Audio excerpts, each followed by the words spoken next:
first date had fooled me in all the ways I was easiest to fool. He was early. Not performatively early. Not the kind that comes with a speech about punctuality, just already there, already standing when I arrived, already holding the door as if making space for me was the most natural thing in the world. He had chosen a small place with yellow light in the windows and mismatched water glasses and paper menus that looked touched by real hands instead of marketing teams. He remembered the detail I had mentioned 3 nights earlier about hating loud restaurants. He asked questions that sounded specific enough to mean he had actually listened. When I told a story, he did not look past me, through me, around me. He stayed with it. With me. By the end of the night, I had done what lonely people are always warned not to do, and almost always do anyway. I had started editing the future. Not wildly, not wedding dress wildly, not names for children wildly. Just enough to become vulnerable to a disappointment I had not yet earned. I let myself imagine that maybe this one would be simple. Maybe this one would not require decoding. Maybe this one would not start warm and slowly reveal a hidden tax. He texted me before I got home. Had a really good time. You have a calming voice. I laughed reading that because I had never once described myself as calming. I was usually the friend who overthought texts, the daughter who rehearsed difficult conversations in the shower, the woman who could turn a delayed reply into a funeral march for hope. But he said it like an observation, not a line, and I let the sentence settle somewhere tender. For the next week he was easy. That is the dangerous word. Easy. He called when he said he would. He asked about my class presentation. He remembered my sister's job interview. He sent a picture of a crooked sign outside a laundromat because it had the same typo I once complained about on restaurant menus. It all felt curated, yes, but curated in a flattering way. Like maybe I had finally met someone willing to pay attention instead of merely perform interest. So when he asked if I wanted to meet again that Saturday, I said yes, without my usual caution. I even changed my shirt twice, which is never really about the shirt. It is about Hope trying not to look like Hope. The second place he picked was more casual, a coffee shop that stayed open late, all concrete floors and big front windows, and music just a little too quiet. The kind of place where every table feels exposed, like your date is visible from every angle, and therefore your dignity is too.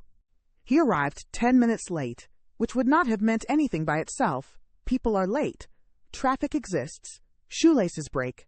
Life catches on door handles. I do not believe every small inconvenience is a moral statement.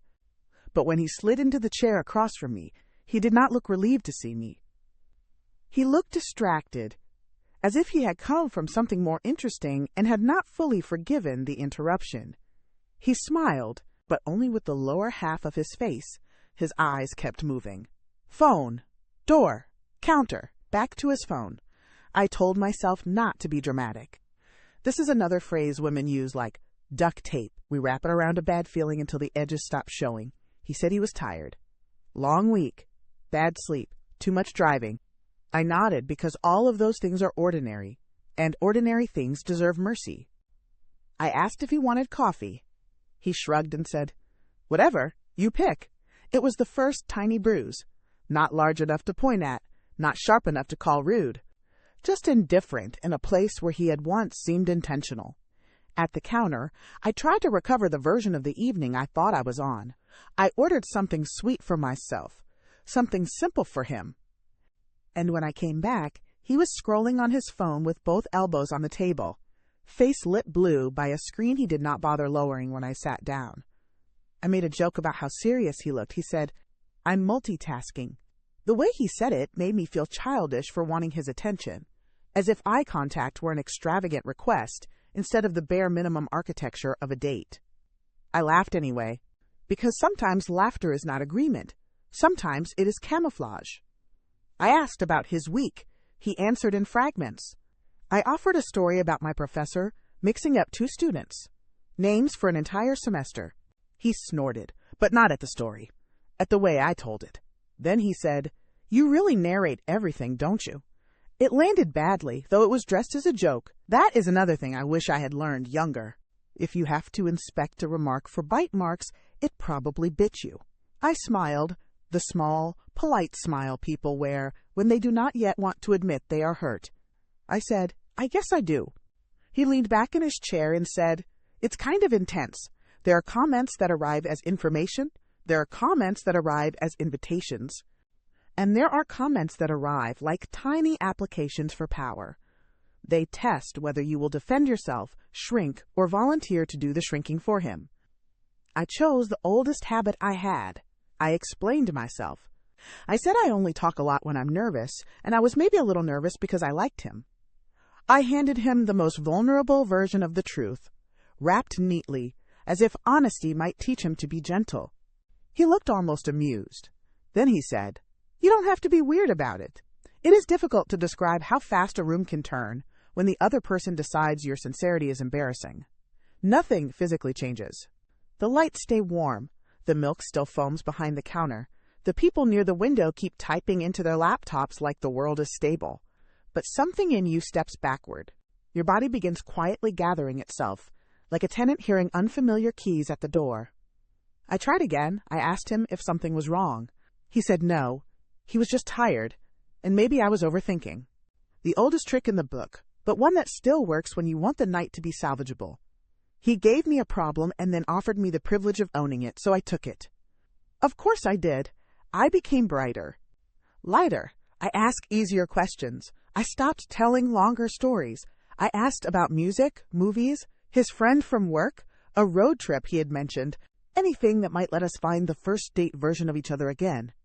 For 10 minutes, I almost thought we had. He put his phone down. He smiled once. For real this time. He asked me whether I always twisted my rings when I was thinking. I laughed and said yes. The table loosened. I felt the panic drain a little. Maybe it really was just tiredness.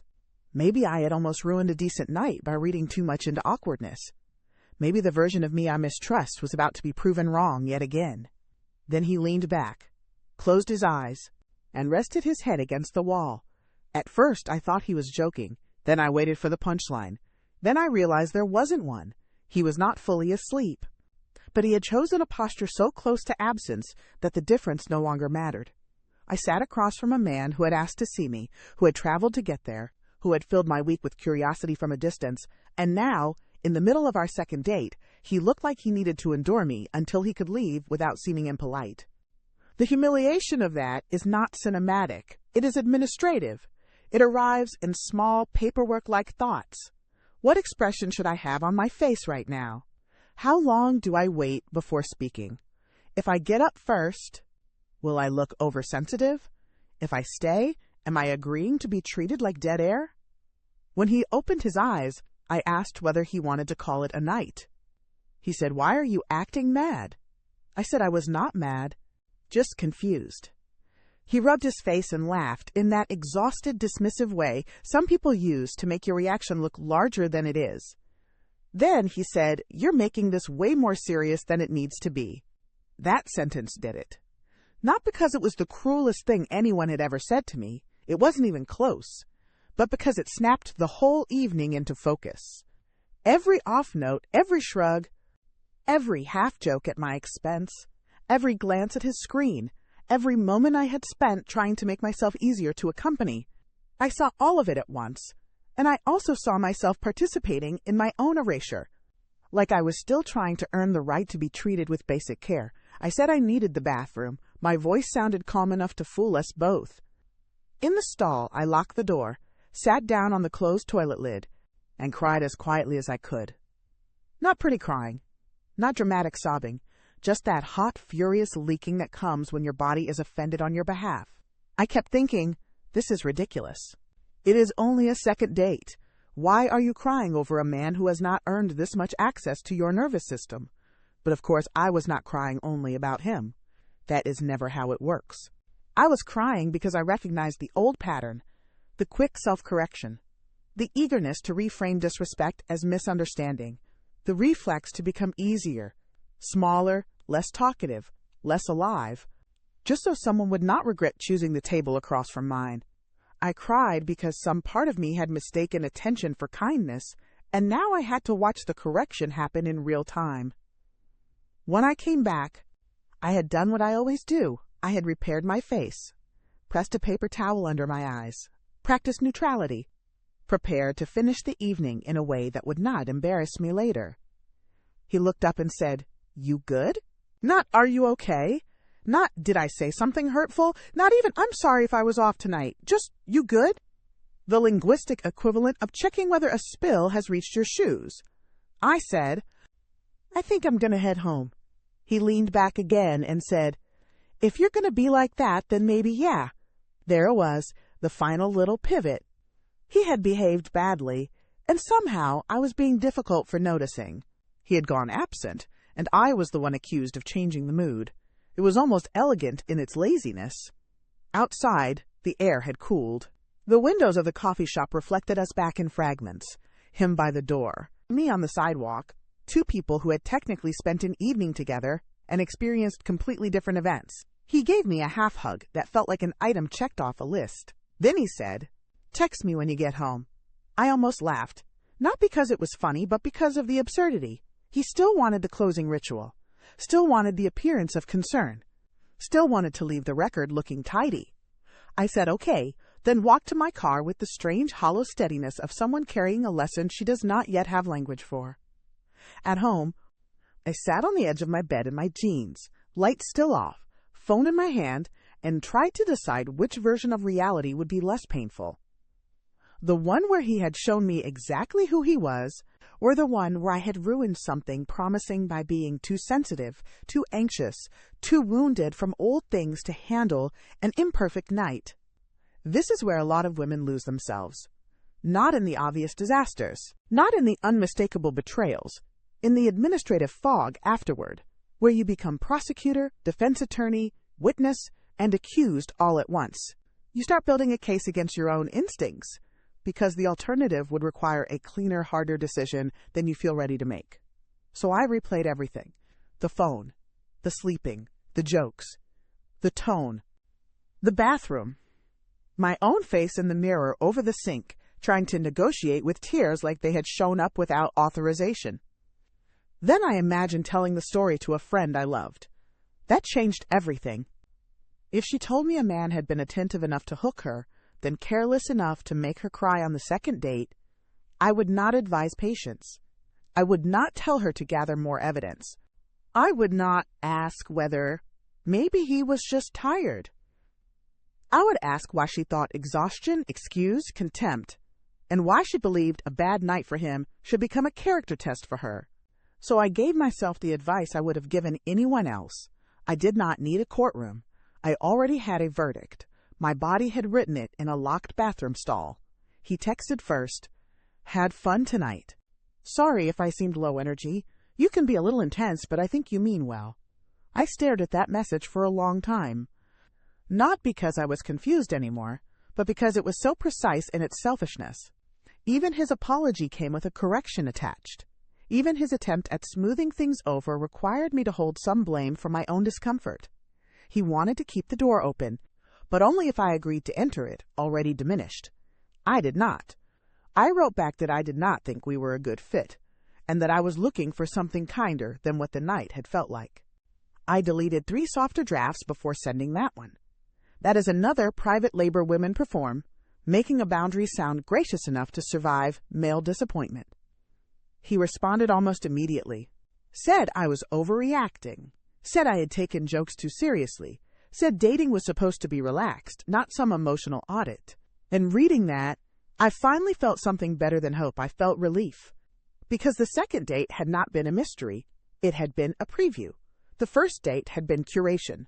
The second had been cost. And I was grateful, suddenly, that the bill had arrived early enough for me to leave before mistaking intermittent charm for safety.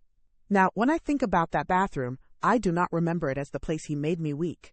I remember it as the place my body refused to keep lying for me. That is different. That is holy, in its own unglamorous way. Sometimes the clearest sign is not a slammed door, a cruel confession, or a spectacular betrayal. Sometimes it is simpler. Sometimes the sign is that being with someone for 2 hours makes you lonelier than being alone. Sometimes the sign is that your laughter starts sounding like cover. Sometimes the sign is that you have begun translating rudeness into fatigue, because the truth would require you to leave. And sometimes the sign is this: he made you cry before dessert. And some wiser part of you decided that was enough. Thank you for watching. If this story pulled you in, do me one favor. Hit like, subscribe, and turn on notifications so the next one finds you the moment it drops. Remember, nothing is ever just what it seems. See you on the next one.